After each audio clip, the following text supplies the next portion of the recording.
All right, so in this video, we are gonna end up making a pattern for the top spinner. So here's what it's gonna look like when it's all done. Okay, it's got two views in it. But what you need to know is it starts out very similar to something we did in a previous episode, which is just like the phone holder challenge. So in that one, you'll remember you created a drawing and it all started out with a piece that represented a block of wood. You're starting the exact same way in this process. So you need to start this project out with a sheet like this. And if you don't remember how to do that, check this link over on this side and watch that part back so you can make this thing. But one thing to keep in mind, if you're looking at this, you notice I leave an unshaded area above it. Leave yours that way too. I'll show you why next. When you're looking at this finished product, you can see how the pattern helped me cut it out. You can see the handle in here, there's a hole drilled. And what you might not be familiar with is what happens on this additional view that is what's known as the top. We've got a hole that's drilled through there, so we need to show some details, not only from this view, which is known as the front view, we also need to show some information on this view, which is what's called the top view. Here's how you're gonna do this. As you know, this entire part starts out as one block of wood that's 8.5 inches long by 2 1/4. And then we make some holes and we drill some things and we've got a part that looks like this. So how did we get from just a plain block of wood to all those different views? Well, like I mentioned before, you do have to have this rectangle made, and you can watch a different video to learn how to do that. But next, we've got to mentally rotate this up so we can see the top of the board, and a designer would place that view above where I have it placed right now. So here's what's gonna happen. You're gonna take your ruler and you're gonna line the bottom edge up with the top edge of that rectangle you drew that represents the block. Now your ruler might be thicker or thinner than mine, and that's not what's important. It's important that this line just gets scribed so that you have some empty space in between these two things. Go ahead and shade that space in, and we know that that's not actually going to be part of our orthographic or multi-view drawing. So to accurately draw this top view, we need to know what the thickness of this piece of wood is. And I'll just tell you that it's a very common piece of wood. It's 3/4 of an inch wide. So what I'm gonna do is I'm gonna take my ruler and I'm gonna measure up the left-hand side of my sheet of paper, and I'm gonna make a tick mark right at 3/4 of an inch. I'm gonna do that exact same measurement across the other side so that I have 2 tick marks to work with. You've probably already guessed, if you've been following my videos, that the next thing we do is we use those 2 tick marks to scribe ourselves a line. Now you're gonna notice that we have another rectangle, this one being the top view, and it is the exact same size as the piece of wood that I'm gonna give you. This other view that we previously drew is what's known as the front view. When we manufacture this thing, it's gonna look like this when it's finished, but how did we get there? Well, the first thing we're gonna do is we're gonna end up on a drill press, and we are going to drill a hole right at this location. So I'm gonna let you know where the center point of that hole is so that you can go ahead and manufacture this thing accurately. The number from the edge, so I'm measuring off from the right here, is 1 inch. So what I'm doing is I'm placing my ruler about in the middle of this piece, and I'm gonna mark where 1 inch is. So I've got myself a tick mark. Now the next thing that I wanna do is I want to measure and find the middle of this piece. So you'll probably remember that it's 3/4 of an inch, okay? So we gotta do some division of fractions, which not many people like to do. So here's how I personally convert. I like to work in 1/16 of an inch because that's how accurately most rulers are gonna read. So I take my 3/4 and I convert it to 16ths. Now dividing that by 2 is a little bit easier because then I just end up with 6/16. That's a measurement that I find pretty easy to make because even if I'm bad at reading a ruler, I can just count 1, 2, 3, 4, 5, 6. And I've just marked 6/16, also known as 3/8 for you math geeks.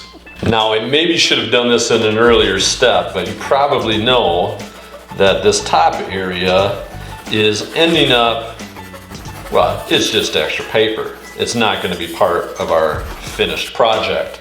So here's what comes next. It's not enough just to mark a center point. Yeah, that's what we're going to use to drill a hole, but in a multi-view drawing, we need to show more detail. So what I'm talking about is I want to show that this is a circle. It's a hole. So we need to have a circle there. And what I've discovered is the size of this hole that we drill, it's really close to the size of a pencil. So what I'm going to do to draw this is just do my best to center my pencil on top of that center point, and I'm going to trace around it. We'll see how well this goes.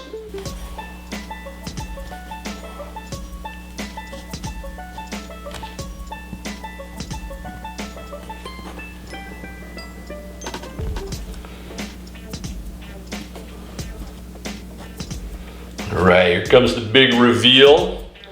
I'm going to call that pretty good for what we're trying to pull off. Extend out these lines a little bit. That's an accurate representation of the hole we're going to drill.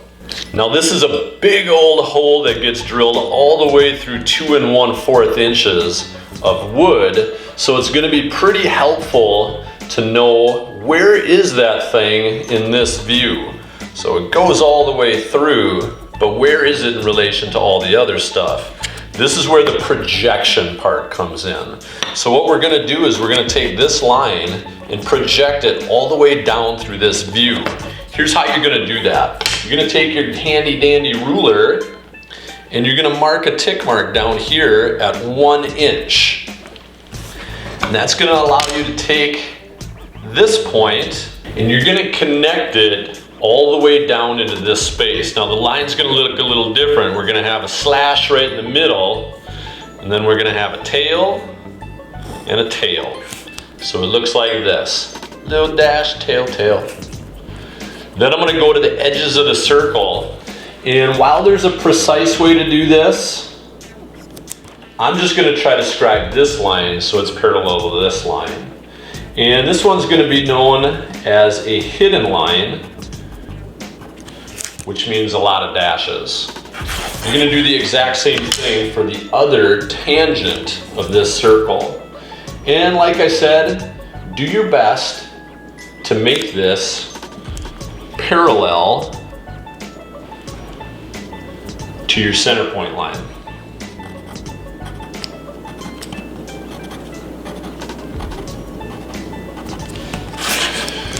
All right, so this is pretty cool. Now when we drill this hole, we know that inside of this block of wood, there's a hole that goes all the way through. The next thing we're gonna do, we're working on this front view, and we're gonna identify a point to drill this hole, because that's the second thing we're gonna do when we manufacture this thing. So just like in the previous hole, we're gonna start out by finding the center point. That'll tell us where to put the tip of the drill bit. And I am a big fan of easy measurements, so here's what we're gonna do. We're working up in this top corner, so I'm gonna measure over 1 inch, and I'm just verifying that we're right on our center line. So I know I'm using this, and then all I'm gonna do is I am gonna take my ruler, and I'm gonna measure down 1 inch from the edge of the piece of wood.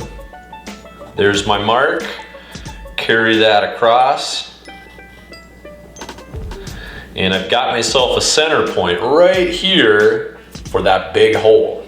And now the next thing you're gonna have to do, you're gonna have to go look around your house because you need a circle to trace.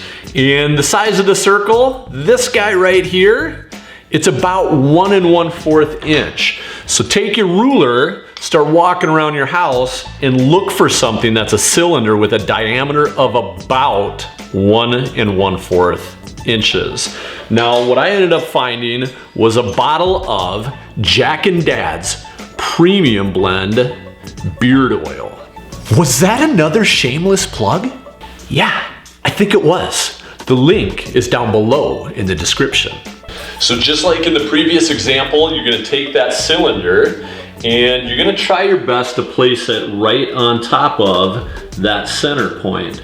Now, if you're not perfect, don't get bent out of shape. It's the center point that's gonna dictate where this hole gets drilled, but you wanna try your best so that your pattern looks good. So this is my first attempt. Maybe I'll go a little on the light side in case I got some erasing to do. But it is important for the rest of your pattern development to be as close to perfect on this as you possibly can get, because you're gonna create some cutting lines for the rest of this part in a moment. All right, here's my reveal. How'd I do? Ooh, a little off center, but I'm still a nice person, and that's the most important thing. Give yourself a little grace on this as well, and just go with what you got if it's close. So your next steps, it's pattern development time. Now, when you look at my finished product, some things I want you to know before you design your own is you don't want to go too terribly thin around this hole. You want some strength in there. So find some big circles to trace. Then next, you want to think a little ergonomics. Measure how big your hand is and make sure that the handle is going to be appropriate for your hand size. Then, as you design, it's all about simple shapes. It's rectangles, circles, triangles. Find yourself some things to trace for those arcs. I'm going mason jars, coffee cups, salt and pepper shakers. Got a few more things over here. Lip balm, rolls of tape. Anything that has a circular shape can be used to create your arcs. So be creative. If you're interested in seeing how I created mine, stay tuned for these next scenes.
So I feel good about this design. The last few steps are just projection things. So we need to make the front view and the top view like they're brothers, like they're connected in some way. So there's a few more projection lines to do. So here comes projection line number one. This edge, this tangent of this circle needs to be showing up in this space. Again, for our purposes, I'm just gonna say, let's try to just make it parallel. This is gonna be a hidden line in this view. So I've just created that line. It lines up with that tangent. I'm gonna do the same exact thing for this tangent of this circle. And again, I'm shooting for parallel. All right, so now I've communicated that there's a hole drilled there, and we would know that from the top view. The last one that I'm gonna do for my design is this edge. So when I cut this is gonna be the end of my piece. This is one of the things that you ought to have in your drawing as well. So I'm over here. I guess this is a tangent also, although I'm not excellent at math. Like I can like get by, but not amazing or anything. This is gonna be a solid line on your drawing. And this of course will become scrap. So now that we've completed all those things, we have a finished drawing. Ladies and gentlemen, that's the finished pattern. You can see mine here. Yours will be similar, but probably some differences where you express some creativity in the handle portion of things, but kept it the same as mine where the holes are drilled. Now, if you want to check out the next video, I'm going to be manufacturing this thing. I have some tips to help the whole process go more smoothly. Thank you so much for watching this video. If you've appreciated this content, please hit the like and subscribe buttons right now.